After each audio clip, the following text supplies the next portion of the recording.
Hello there, and welcome to, well, this is not actually one of my artist profiles. Today, I'm just going to be updating my vinyl collection a little bit. I have some more vinyl from other places that I'm going to do later, but we'll just keep it at these 5 albums I have here for now. What makes them special is that I got it all at one place. 2 weeks ago, I visited an antique barn in the town of Ellsworth called the Big Chicken Barn. Now, I've been going there on and off since I was 9, 10 years old, and at that age I couldn't care less about records or record collecting. That was really my father's milieu at the time. Anyway, so when I went there, they had not only an enormous influx of antiques, but an enormous amount of vinyl albums as well. So much that they actually had to alphabetize and categorize them by genre like a traditional record store. And they were all actually priced under $10 for the most part as well. So anyway, this one, I don't know if I'd call it a grail, quote unquote, but it's an evening with Harry Belafonte and Miriam Makeba, wife of South African trumpet player Hugh Masekela, and singer in her own right. This was recorded in 1963 or 65, it kind of contradictory inside, during the height of apartheid in South Africa. And Harry Belafonte was very political. So the action of doing this album was in itself a political statement. It's never been available on CD that I know of, and it's kind of rare, actually, even on vinyl. And one of the reasons I got it, forgive the glare, but see, it's still in the original shrink wrap. It's been opened so you can get to the vinyl and play it, which I intend to. There's the back of that album. Of course, the album is in pristine shape. The inner sleeve just, has other Harry Belafonte albums on it. And this is the next album that I got by Benny Golson, Killer Joe, 1977. At this time, Benny was producing funk for people like Graham Central Station with Larry Graham.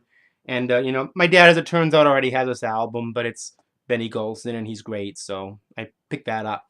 Anyway, now this one, Jean-Luc Ponty is not a rare artist to find at all, but this album is really uncommon because of the label. It's on MPS. See that? MPS BASF. George Duke, who also worked with Jean-Luc Ponty at some other time, recorded on that album. It's a gatefold. You open it up. Here's a picture of Jean-Luc Ponty, and I'm not sure who that man is, but anyway. There shows the band on the back. It's called Open Strings. This album is from 1973.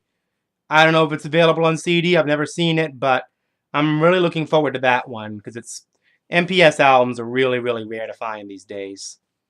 Anyway, here's Joe Sample and David T. Walker, String Street Cafe from 1981. Now, this album only cost me $1, but anything with Joe Sample on it is going to attract me like litmus paper. It was recorded in November 1978, and it's on Crusaders Records, produced by the Crusaders, and that's why I've got it. Here we are, Diana Ross, Baby It's Me, very glamour shot kind of cover, but interestingly enough, this is actually the album where Diana Ross started to make some very serious funk. Richard Perry produced this album, and the one thing I like about this, when you open it up, it actually has the original sleeve on both sides and the Motown label used in the 70s.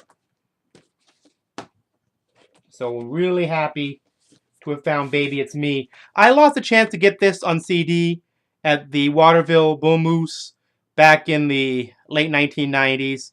Probably never see it again unless it's remastered, but I will get it again. But I love this album, so have it on vinyl is worthwhile.